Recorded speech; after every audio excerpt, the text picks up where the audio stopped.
रात तक लगातार यहाँ से भी लोग टेलीफोन करते रहे और उस दिन भी यहाँ के पुलिस कप्तान से बात भी करते रहे और फिर जानकारी मिली यहाँ वो आए भी थे। लेकिन उस दिन तक तो हमें ये पता नहीं था कि उस रास्ते से प्रत्येक साल जाता था। लेकिन आज आने के बाद अभी जो जानकारी मिली कि जिस गली को लेकर के जो विवाद हुआ वो प्रत्येक साल और प्रत्येक पूजा में उस रास्ते से जुलूस गुजरता ही है और कभी भी शायद इस प्रकार की कोई घटनाएं नहीं हुई।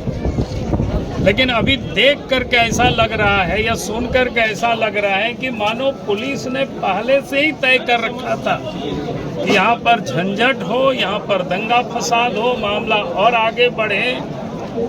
क्योंकि होली के दिन हिंदू समाज कोई डंडा और पत्थर लेकर के लोग घूमते नहीं है, बल्कि हाथ में अबीर होते हैं या रंग होते हैं, उसी को लेकर के लोग घूमते हैं।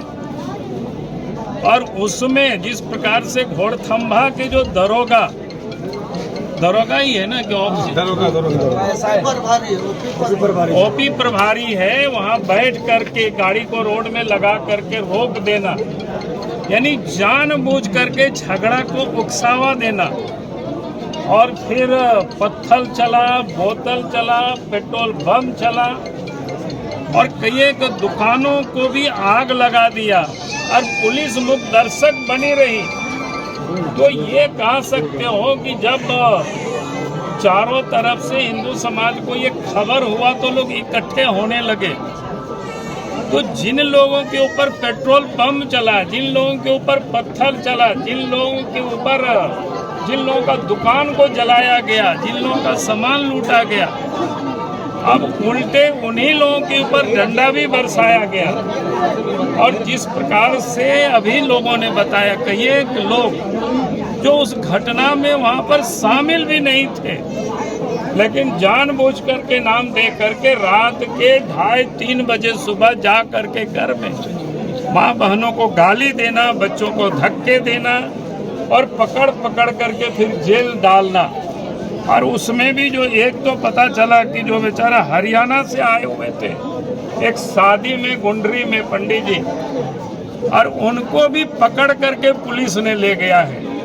तो ये जान करके पुलिस यहाँ उकसावा कर रही है। मैं आज इतना ही कहूँगा कि एक तो जितनी भी निर्दोष हैं बिना शर्त सरकार उनको रिहा करे। जितनी लोगों की दुकानें जली है, सामान बर्बाद हुआ है, सरकार पूरे उन लोगों को दे।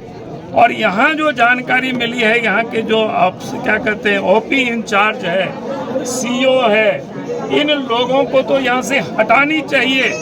अगर वो यहाँ से नहीं हटाते हैं तो यह आंदोलन या शांत नहीं होगा। और ये आंदोलन सिर्फ घोड़थंभा में नहीं रहेगा, पूरा गिरिडीह जिला ये आंदोलन होगी और जरूरत पड़ेगी तो पूरे झारखंड में आंदोलन होगा।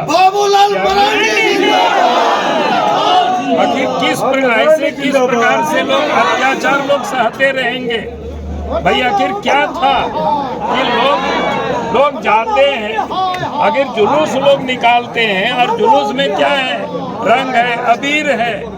अगर किसी को रंग और अबीर से परेशानी होती है तो उनको घर में बंद रहना चाहिए, उनको बाहर निकलना ही नहीं चाहिए उस दिन। और जो रंग से जिनको परहेज है उनको खून खराबा करने से भी परहेज नहीं है। ये कैसी स्थिति है, ये हम सबको विचार करना चाहिए। और इसीलिए आज मैं इतना ही कहूँगा, जरूरत पड़ेगा तो हम इसी धनवार में या इसी घोड़थंभा में आकर के धरना पर बैठेंगे। लेकिन लोगों को न्याय मिलना चाहिए और पुलिस जो लोगों को तंग कर रही है उसे तुरंत बंद होनी चाहिए।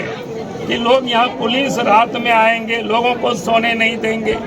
अब जितना भी क्या कहते हैं वो कौन नहीं है फुटेज, कैमरा फुटेज, सीसीटीवी जो फुटेज है उसको देख करके जो लोग उसमें शामिल थे उनके ऊपर कार्रवाई करिए। जो पत्थर फेंक रहे थे उनके ऊपर कार्रवाई करिए। जो सीसी चला रहे, बोतल चला रहे थे, पेट्रोल बम चला रहे थे, उनके ऊपर कार्रवाई करिए। और जांच तो वहाँ घरों में होनी चाहिए। किन किन लोगों के घरों में कितने पत्थर इकट्ठा हुआ है, इसकी जांच होनी चाहिए। तब तो ये माना जाएगा कि वास्तव में सरकार निष्पक्ष रूप से मामला को शांत करना चाहती है, और नहीं तो ये कमजोरी नहीं समझे प्रशासन। सत्ता दल का कहना है कि पुलिस निष्पक्ष होकर काम कर रही है। कहाँ निष्पक्ष काम कर रही है? वही तो मैं कह रहा हूँ ना। गिरिडीह का एसपी का भी बयान आया है। मैं कह रहा हूँ गलत बयानी कर रहे हैं, बिल्कुल ये गलत बयानी है। गिरिडीह के पुलिस का हो या राज्य सरकार का हो या सत्ता पक्ष के नेताओं का बयान, जिसके हाथ में गुलाबीर है, जिसके हाथ में